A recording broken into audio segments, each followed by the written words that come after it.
Hey folks, it's Daryl here with a quick note before this episode. If you're looking for our Premier League review and for our Christian Pulisic review and for our Fabio versus Arjo derby review, that is not on this episode. Today's show is all about MLS. So if you want our European review of the weekend, go back one episode in the feed.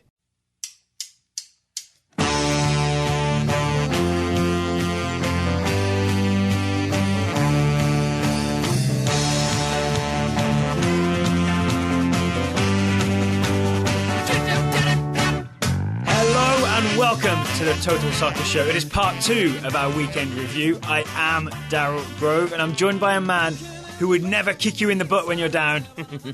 It's Taylor Rockwell. Hello. Hello. I would not, especially because it seems kind of difficult to do if you're like in a prone position. You gotta do some maneuvering to be able to kick in the butt. Well, Armando Cooper is an international soccer player. Yeah, and he found a way. He did find a way to kick. Was it Felipe? I believe in the butt as he was down.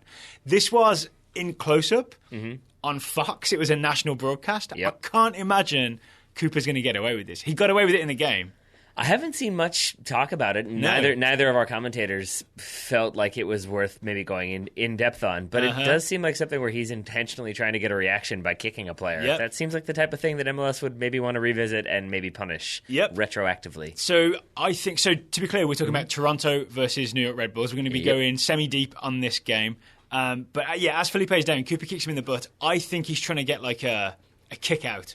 You mean like a reaction from Felipe and then a red card for Felipe? Oh yeah, that's absolutely what he's doing. Yeah. And that's why it's malicious, because it is a player who's down who was legitimately fouled, and then to kind of go in there and agitate, it's an intentional act, and I think it's again worth looking at if you're an MLS official. Dr. Joe wouldn't be pleased. Put it that way. So this is our MLS review show. It is brought to you by Ruffneck Scarves. Ruffneck Scarves, the official sponsor of our Major League Soccer coverage. Also the official scarf provider for U.S. Soccer, MLS, the NCAA, and USL. That's no coincidence, Taylor. No. That's no coincidence. Ruffneck Scarves is committed to providing passionate soccer fans with outstanding customer service, professional design, and the highest quality soccer scarves in the world. They're also committed to Total Soccer Show providing you with MLS coverage. So we're going to do that today, Taylor, with an in-depth review of Toronto FC's 3-3 tie at home with New York Red Bulls. Sounds good to me. Where shall we start? I guess the tactical approach, maybe, for both teams. That seems a good place. All right, so New York Red Bulls, huge surprise to everybody, went with the press. Right. Like all Red Bull teams in the whole world, they went with the press. I think, I will say, it was a huge surprise to me that Dax McCarty didn't start. That was a little bit... Really? Yeah, I mean, because I did think that maybe he had been rested for this game, that he would be coming back, and instead only got a few minutes in the second half. Yeah. It seems like maybe he's more injured than they thought. Like that's part of him being scratched against DC. Right? And yeah. I think this is more like maybe they rushed him a little bit and now they're giving more of a slow comeback. Perhaps. But, I mean, he definitely didn't look quite ready for it when he did eventually come in, but maybe more on that in a little bit. But, so it was the Red Bulls pressing. It was sort of what we expected from them. They do get the own goal for the first goal, the Red Bulls do. Yeah, they forced Bertasheau into an own goal. But maybe that's not... Felipe celebrates like he scored it. Did you notice that? Yeah, he did. Stands with his arms in the air. Yeah. Maybe he deserved a kick in the butt. He did a lot of weird standing, did Felipe. Yeah. But yeah, I think maybe more so the second goal is the one to talk about when you're talking about pressing. So if you've seen this goal, it's Bradley Wright Phillips chipping it over the advancing Bono. It's a very calm, nice finish from Bradley Wright Phillips, but it really comes from like a very it's almost the example you would show of a press, right? It's Zavaleta has the ball for Toronto in the back, and Roya and Bradley Wright Phillips essentially gang up on him, bully him, relieve him of the ball, and then chip it over the keeper. Or he just slips. If you're fearless commentators. Did you notice that? I was a little frustrated with, it was John Strong and Alexi Lalas, two guys we both really like, but I was a little frustrated that they made it sound as if this was just sort of Zavaleta having an accident. Yeah, that it was coincidental that he just like happened to spill the ball, and not the fact that he had two guys bearing down on him, he had no one to pass to, and in his panic slipped and lost the ball. They cut off, I think Bradley Wright Phillips and Roy between them cut off all his passing options and then slowly squeeze into him like it's like a pincer movement, isn't it? It's like a classic military movement. And again, we usually like John Strong and Alexi Lalas. I'm not trying to harp on them, but I'll also say like I did find it frustrating that they did an interesting thing where they had I guess both of the coaches mic'd, And so you can hear them. And Greg Vanney, maybe slightly less interesting than Jesse Marsh early on. I believe Greg Vanney was saying, together.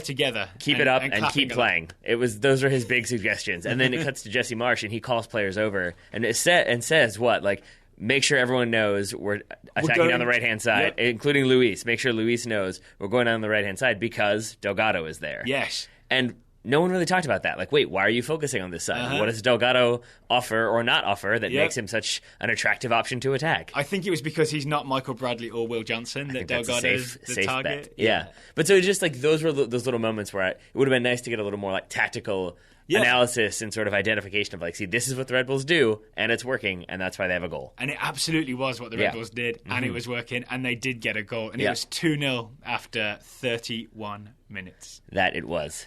Toronto get one back in the first half, though, with what I want to call peak Michael Bradley. All right. Franz Beckenbauer, Michael Bradley. If you've seen this goal, he starts the move from deep, 1-2 with Will Johnson. Then he plays also another 1-2 outside, gets the ball back, finishes inside the box. It's essentially Michael Bradley playing 1-2s up the field until he gets into the penalty area and finishes. I think it was a 1-2 and then a 1-2. It's maybe a little bit more because it's not a lot of like frantic movement from Michael Bradley. It's not a lot of pace changing from when he drops back between the center backs and gets the ball to when he eventually finishes. Yeah, but it's a good run and it's good vision from Michael Bradley to sort of drive at the defense and make something happen when the attack had otherwise stalled. And this goal was all part of the battle between Michael Bradley and Sacha Kljestan, America's two favourite midfielders right now. With all due respect to Darlington Nagbe over at Portland Timbers, this is America's starting midfield in the most recent game. Yeah. They went one-on-one in this game, more or less, right? Yeah, and it's weird to say that I think Michael Bradley, despite getting a goal and an assist, maybe lost the battle overall. Yeah. Because he, obviously they fight back, they get the 3-3 draw, he gets the goal, he gets the assist. But it seemed like with what he was tasked with doing, which specifically was shutting down Sacha Kljestan, he failed pretty consistently. But didn't Kljestan fail to track him on this goal?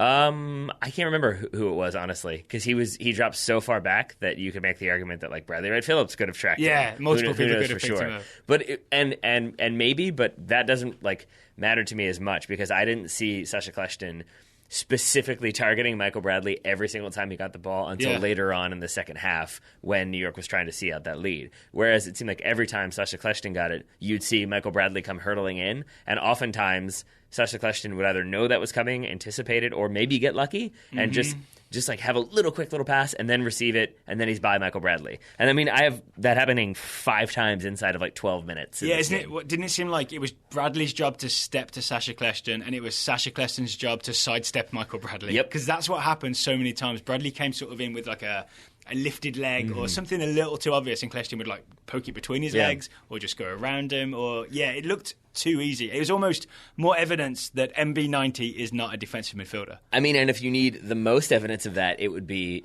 New York's third goal, where basically Bradley gets pulled out of position, then ball watches some more, then continues to ball watch before eventually realizing, like, oh, that's the guy that I'm supposed to be marking, who now has the ball and has time to play it to Bradley Wright Phillips, who's kind of a good goal scorer. And I mean, eventually he makes up for it, but by that time he's way out of position. And it is that Bradley that we've seen a few times for the U.S., where he just switches off for 1 second, and then there's problems. And that's what you can't do if you're the lone defensive midfielder. And at this point, that's what Bradley Wright Phillips scores at the start of the second half, because Bradley hasn't tracked Sacha Kljestan. It's 3-1. This is kind of, in a weird way, it's like Jesse Marsh's worst nightmare, because now he's got an entire half for his team to give up 2 goals. It was a weekend of the narrative, right? Because it was Jordan Morris has, as like he ties the record for game-winning goals. It was a weird game-winning goals by as a rookie. Yeah, exactly. And then this other one was like the narrative has become New York coughing up late leads, coughing up 2-goal leads. I mean, they did it last week and they did it again. Will they do it again? And they sure did on national television for a lot of the country. Yep. Yeah. So this is where. Enter from the stage left, I guess. Centre stage, Jozy Altidore. Right. Altidore, first goal is a really nice free kick that he puts in the top corner. Second goal's maybe a little luckier, but it involves some good work from Jozy Altidore. It does. I mean, this whole game, there was a lot of good movement from Jozy Altidore. Yeah. I think, again, if we're going head-to-head battle, Both Altidore and BWP score 2 goals apiece. They both get their braces, which is weird to say. But I think Altidore wins overall for me in terms of overall performance because he just did so much off the ball, on the ball work, tracking back, showing into space, doing some defensive work, winning free kicks that allow for goals, winning goals themselves. Yep. I think Altidore had a very comprehensive performance and a very impressive performance. Even that, so the equalising goal, he comes kind of deep to show, then goes like up and then checks again to show, I think, for Bradley to pass to him. I don't know, his turn, I think it kind of ricochets off Aurelian Cullen. Oh, it absolutely does. And it is kind of lucky. It is very lucky. To him like that. I'd say very lucky. But he's done all the work to get in that spot to begin with, right? And spotted the spot, as redundant as that might be. Oh, I agree, because essentially, again, this is New York. Still doing the high press. Everyone's really trying to see out this lead. They've made all their substitutions. They've got people playing in different positions.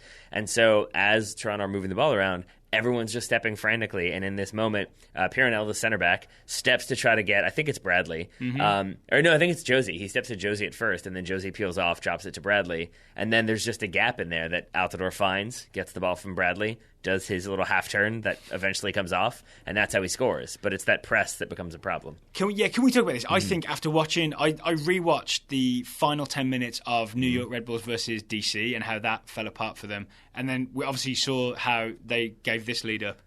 I think we can almost with certainty say it's because they still play not necessarily the high press where everyone's up high and they get balls over the top of them, but it's more they all like are out of gas and still trying to do kind of frenetic things. When to defend a lead, it's maybe better to just slow things down and calm it down. Like even this Jozy goal, isn't there a New York break just before where they send guys forward? Yeah, they send 3 forward, and it's Kljestan, one of his failed passes, of which he had several, which is why I don't get my prediction point for predicting that he would have more successful passes and a better passing percentage than Osorio. That was not to be. Did have more passes, but not as good of a percentage. And in this situation, he gives the ball away when maybe could have just lumped it into the corner, maybe could have just slowed it down, cut back, found a defender, moved the ball around, just ease off a little bit.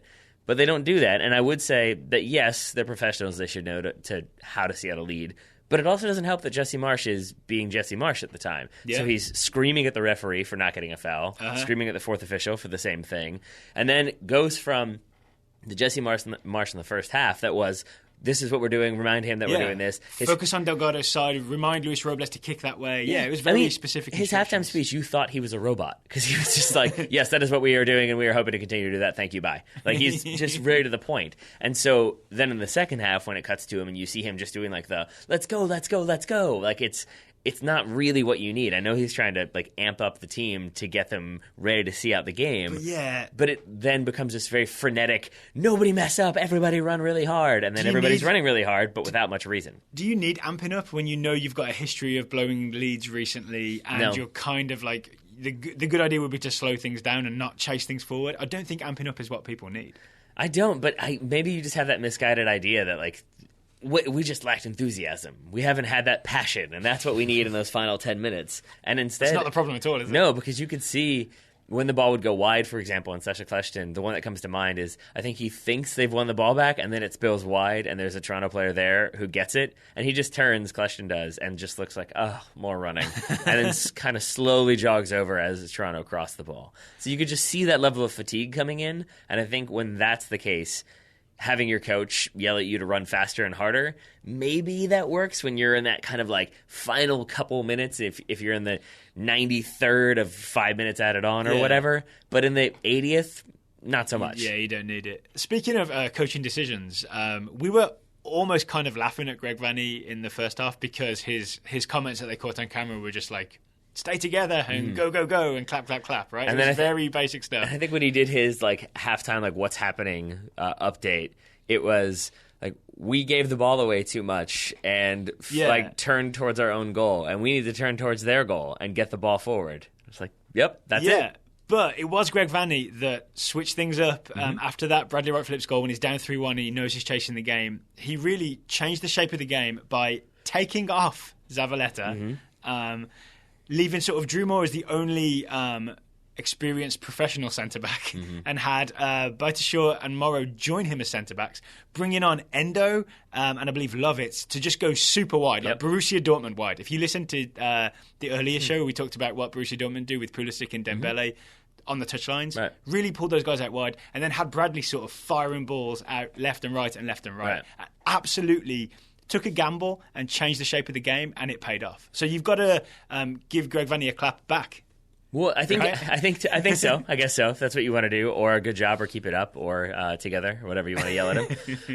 But it especially makes sense given that, again, we get the update that Jesse Marsch has told his central midfielders to really shut down Michael Bradley. That it's now obvious that Michael Bradley's running the offense, so we need to make sure he doesn't get any time on the ball. And he did. He was increasingly influential throughout the second half. True, but that makes sense when he's at the base of the diamond and they're kind of playing very narrow. Once Toronto have spread the field, now if you press Michael Bradley, you've got two guys running at him. If he plays that ball wide, now that's more space that you have to cover, more people that have to run over, more people that might get drawn out of position. And I think that was a really good change from Greg Vanney to say, hey, they're going to continue to press. It's kind of what they do. Let's see if we can exploit that by making them press all over the field and staying wide. Because you can't press forwards and sideways to both wings at the same time, right? I don't think Unless you play at Yankee Stadium. Maybe you could do it then where it's real narrow.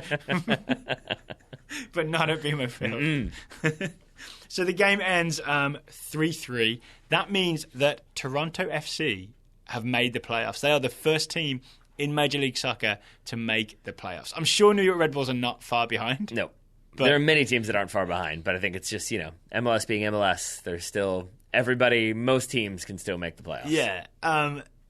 It's worth just noting that this is a big deal for TFC. Like they made the playoffs, I believe, for the first time last year. They scraped in towards the bottom of the East and then got blown out by Montreal in the early round. So for them to be the first team through the door, it's almost like all this stuff is finally paying off. Yeah. Jermaine Defoe is watching, be jealous. Maybe? Listening to your Drake CDs? Maybe. Sure, why not? So like we said, today's show is sponsored by Ruffneck Scarves. If you're a Total Soccer Show listener and you've been thinking, hey, we need more MLS coverage, these guys should do more MLS, the people you have to thank for that are Ruffneck Scarves. Like we said earlier, they have US national team scarves, they have MLS scarves, USL scarves, and NCAA scarves. They have all-inclusive pricing. The simple and honest pricing means no hidden fees, no unexpected shipping charges, and no surprises. Right, and you can get 20% off any scarf in the shop with the promo code Total Soccer Show, all one word, all uppercase. That's Total Soccer Show, all one word, all uppercase. And the website again is ruffneckscarves.com, ruffneckscarves.com. I'm always for some reason a little self-conscious spelling scarves. I saw that. If only you were written out right in front of you and you chose to look up into the air instead. What can I say? All right, elsewhere in MLS, there are a few other things worth talking about. And I think the headline for most people has been Landon Donovan, number 26, on the score sheet for LA Galaxy. He scored the equaliser in the 76th minute for LA. It finished 2-2 against Sporting KC. So 76-minute goal. He entered the field in the 74th minute. This is true. So Donovan 2 minutes of his second appearance to get on the score sheet. And if you watch the highlights of the game, I think they're like 3 minutes long, and at least one of those minutes is him preparing to sub on and then subbing on and then running out of the field. There's a lot of Donovan subbing on in those highlights, right? Yep. And it's not like really that well, because I think it was expected to be, you cut to him, he's standing there, you get to his back, then the light goes up and the board goes, and then he runs on. But it happened to be during a water break as well, so then you just see a bunch of guys drinking water around him as he just kind of awkwardly stands there with Baggio Husidic waiting to come onto the field. Well, can we talk about his goal? Sure. It's a lovely left-footed finish. He bends it into the inside of the far post. It's the Donovan goals that I remember. It's like well-taken, well-placed shot, low, kind of like to that far post. I don't know why, it's what I remember from him. The only thing missing is a kind of a hip swivel. Yeah. You know what I mean? It's almost like a more obvious, it didn't really fool the keeper by going one way than the other. Yeah, that's true. Right? But I think he throws in a hip swivel, he gets the ball out wide, then he plays in Robbie Rogers, makes the run in behind Rogers, Rogers squares it to him, and he scores. I think he does a little bit of the hip swivel with that first ball in, just to throw off the defender just a tiny little bit. Here's what I love about Donovan. He is a product of American coaching in a way. And one of the most American drills I can think of is one that I did with you maybe a couple months ago. The weave, where you sort of pass to someone and then you let them go forward a bit and then you run behind them. This was a Donovan weave. He wove behind Robbie Rogers. I think he wivended. He wivended behind Robbie Rogers to receive that ball and then place it home. Yeah. So congratulations to LA getting the 2-2 draw. Not too bad. Jordan Morris now has 10 goals in 2016 with a diving header for Seattle to beat Vancouver 1-0. Also not too bad. Not bad. Well, you weren't massively impressed because you didn't like that there wasn't a lot of movement from Jordan Morris. And I think you said to me that it was more about the Nicolas Ladero cross than it was the Morris finish. I mean, don't get me wrong. It's good on Morris to read the ball, to know where it's going to go. Again, you get the idea that there is a very strong relationship between Ladero and Morris, that he can kind of read and anticipate the bend on the ball. But for the 10 to 15 seconds preceding the ball in, he is kind of standing there in the 6-yard box waiting. And this has been your worry, right? When we've seen Morris over a few games, that he is all kinds of dangerous, but he'd be like doubly dangerous if he was making some clever runs rather than sort of hanging on the last man waiting. He has scored more goals than I have this season in Major League Soccer. So there is that. I can't really be too critical. And I mean, and it's a good diving finish because he does what he needs to do to get ahead of the goalkeeper, ahead of his defender, and he does create separation by kind of bodying off a little bit. And I think you pointed out as well, does do a good job to kind of continuously adjust so that he is on side. It's just that sort of lack of an explosive move, and maybe he just thinks, I don't need to do that. I know that ball's coming in. I just need to be ready and flick it on home, which is what he does. I'm just going to write clear anti-type 1 diabetes bias on one side of the Total Soccer show. I'm glad you wrote all that out. I'm sure the listeners at home really enjoyed that. Well, the good news is no one can read my handwriting, not even me. Final thing. We have had moments like that before where we've had to stop because you're like, I can't remember what I wrote here. Final thing is... Well, I don't know. You tell me, am I wrong, though? Because that was my hesitation with that Morris goal. Is I heard, like, diving header, game-winning goal... He's on form, most game-winning goals of any rookie ever. 10 goals in a rookie season is, I think, the second most of any rookie. I could be wrong on that one, but I think that's what it is. So am I wrong? Am I being too harsh on him? What do you say? I don't think you're being too harsh because I think it's one of those things where we're very concerned about the development of young American players. So the thing we've started doing, I've noticed, is we look for the things that are missing in players' games, and then we're looking for evidence that they've added those missing pieces. And we talked about, like, the last 2 weeks, we've talked about Pulisic not crossing, and then we watched him again this weekend, and he's been crossing balls in, getting assists with his crosses, right? So Jordan Morris, it's a thing that we want to see from him that we haven't seen yet. So it's not like we want to criticise the goal, it's more like there are pieces missing, and we're yet to find the evidence of them. Yeah, but then it is still sort of confusing because at the end of the day, it is being like, well, he didn't have much movement and he didn't really move into this space. But then he did score the game-winning diving-headed goal. So it's a little nitpicky, I'll give you that. We're nothing if not nitpicky. Yeah, truth. Well, one man we can't nitpick about is Jack Harrison, who got 2 assists for New York City FC. I want to say Sam Allardyce should be watching this young Englishman. Why for? Because these assists were magnificent things. It's kind of tongue-in-cheek. Allardyce has enough players to choose from. Well, I just wasn't sure if there was like something specific about his game that you wanted Sam Allardyce to pay attention to, or if it was just that he's English. It's just that he's English. Gotcha. Yeah, and I do wonder, like, what does Sam Allardyce know about Major League Soccer? Does he ever look across at Bradley Wright Phillips? Does he ever look across at Jack Harrison, or is it just it's too far away? I think it's too far away. Yeah, I think what so I'll too. say to that. Yeah, but. If nothing else, he should watch the highlights of New York City FC's 2-2 draw with FC Dallas for Harrison's side-footed, I want to say Keanu Reeves in The Matrix type assist as he meets the ball in bullet time in midair and just lays it down. Yeah, it's really nice. And I know Matt Doyle was more impressed with the second one, but I'm with you that the kind of cushioned around the defender pass into the path of his teammate to put home. I mean, it's a very skillful, very intelligent ball to have played from a tight and kind of not much space angle. For McNamara. There you go. That was the guy on the end of it. Tommy Mack. Yeah, and then the second assist, Harrison crosses it high for Kyrie Shelton. I knew it as I said it. Kyrie Shelton. I've got a weird thing where I always get confused with Kyrie Shelton and Kyle Larin. I know one is American and one is Canadian. It's because of that first name. Kyrie Shelton's the American. Correct. Okay. Larin is the Canadian. Also correct. Okay, wonderful. Well, Larin also scored. And I think, and again, could be wrong here, I think it's Larin who has the rookie record for goal scoring. Okay. But, again, I've been wrong before. Well, Larin got one more for Orlando this weekend, but Columbus got 4 more at the other end. I haven't seen this whole game. I've just seen the goals, the highlights. It is some of the scariest defending I've ever seen from Orlando. Ethan Finley carved them up. Tell tales. Tell names. Name names. Make it bad. What happened? It was Redding and Hines, the two centre-backs. They're just getting pulled apart, basically? Yeah, and I mean, there may be, this is kind of out of context, because there may be reasons why they've been, caught on the counter and they're backpedaling and there were, multiple Columbus players running at them. But neither of them cover themselves in glory. Right. And I think Seb Hines scores an own goal as well from a corner. And I think if you're going, the route that we have gone, where we are sort of coming back into Major League Soccer after a very hectic summer where we haven't been able to pay attention to it much, you might still, and I do, I think, have this idea of Columbus as the team that won MLS last, or no, sorry, excuse me, went to the finals, was the Eastern Conference champion. Yeah, that's that team. This is now the team that's not in the playoff race. They're outside of the playoffs, looking in, hoping to make it there, but it's going to take some work and it's going to take some help. So to lose 4-1 to a team that's not in the playoff race, not ideal for Orlando fans, I would assume. Good news for DC, though. DC got a 2-2 draw, so at least they get that 1 point.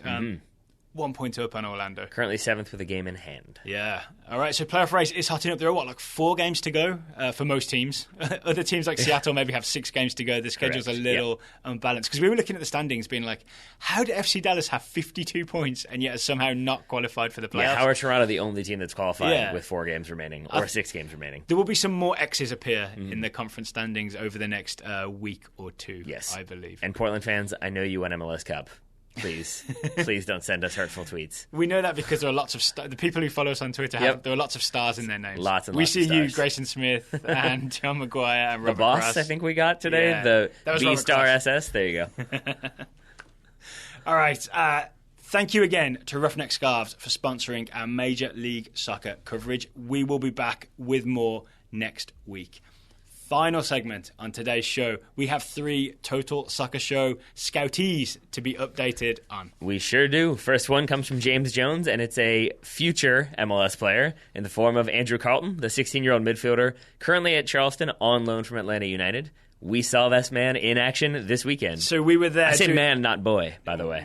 Well, I'm not sure what we should be calling him. But we were there for the Richmond Kickers. They lost 2-1 at home to Charleston Battery. And we saw this game and we saw Andrew Carlton's, 20, 30 minutes that he played for Charleston. What does James say before we give our take? Well, I'll tell you in a second because we're going to go right back to it.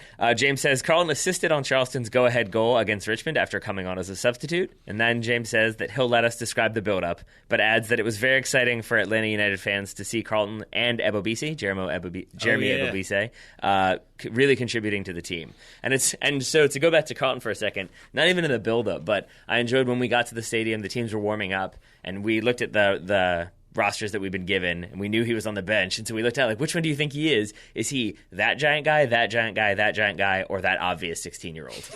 And he was the obvious 16-year-old. He really did. He did look like a 16-year-old, right? Yeah. I think it didn't help that I'm just assuming that all of Charleston's bench is 7 foot tall. But there was some big guys, and then he really did look like this. It looked like he had won a contest, and it was this 16-year-old gets to travel with the team for one game until he came on. He set foot on the field. I mean, Charleston were 1-0 down when Andrew Carlton set foot on the field, and he was a huge part of turning it around. Every time he got the ball, he was running at Kickers players, or he was making very smart passes. Except for the one moment at the end where he dribbled when he maybe should have passed, he made really smart, really good choices. I mean, he reminded me, I'm not trying to be overblown here, but he reminded me of Christian Pulisic when we first started seeing him, just in the sense that he consistently made the right decision. Yeah, there was the one late in the game where he kind of gave the ball away, but that was after his 2 teammates had just done the exact same thing. Yeah. And we both know that you can get sucked into that. I'm not going to do that. But then they just did it, and he just did it. Maybe I'll try it too. But outside of that, he made runs at defenders when he needed to. He did tricks when he needed to. He turned on the acceleration. Yep. And then squared it nicely for the assist, which is what he needed to do. Yeah, so for the winner, right? For the game winner, it was Michael Chang, I believe. Michael Chang scored the winner. He played a nice Carlton made a nice ball into the forward line to set it up. And it looks probably simple on the replay because it's just a square ball, but it's a square ball that he has kind of the wherewithal to pick his head up, kind of review his options and say, like, nope, nice simple square ball, and then it's put away from Chang. And so, it's a great finish. Obviously, Atlanta United fans should be very excited about having Andrew Carlton as their first homegrown player. He'll be on the Atlanta United roster next season. I think he'll play. He really should get some minutes, I would imagine. Although 16 is young. 17 next year, I guess. But I think US fans should be excited about Andrew Carlton. He's a US under-17 international. Maybe a while before we see him with the bigger teams, but maybe under-20s for the World Cup next year. Yes. Yeah?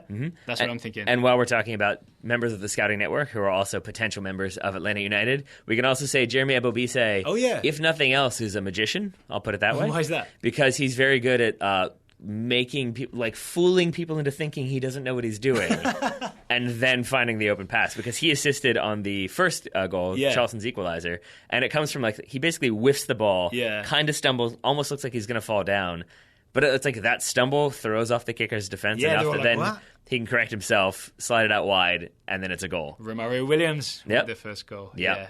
We were really impressed with Charleston Battery in the second half, weren't we? Yeah, they're pretty good. Yeah. They're pretty good. All right, elsewhere in the TSS Scouting Network, Michael Fisk is scouting Andreas Christensen, the defender/defensive midfielder for Borussia Mönchengladbach. We saw this game because Fabjo versus Arjo, it was the derby.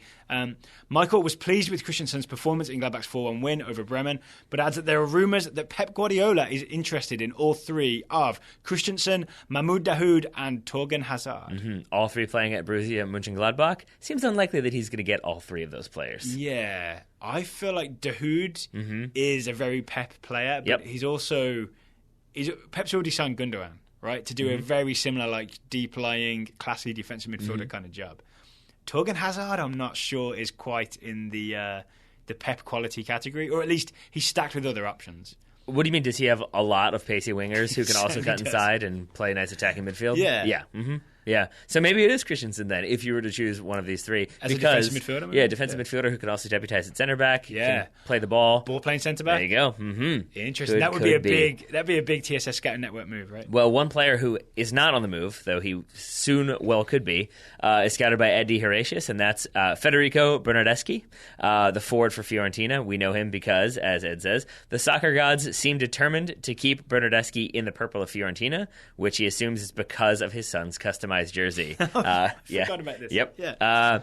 Bernardeschi has been linked with Inter, Zenit St. Petersburg, Jiangsu Suning in China. Inter offered 25 million euros, and now Milan are also interested. All that might explain why Fiorentina's coach, Paulo Sousa, criticized Bernardeschi for seeming distracted during their 0-0 Europa League clash and says he needs to focus on the team more.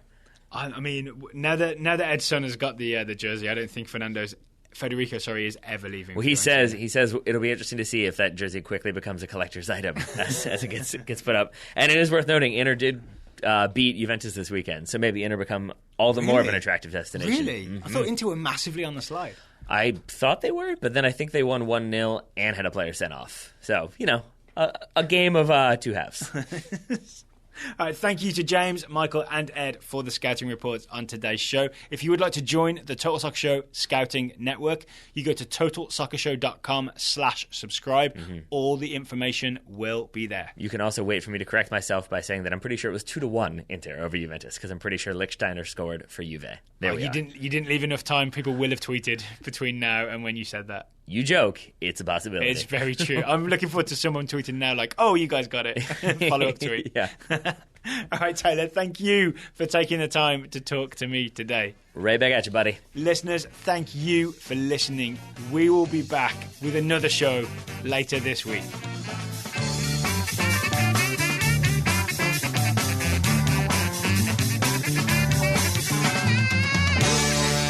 You gotta slice it.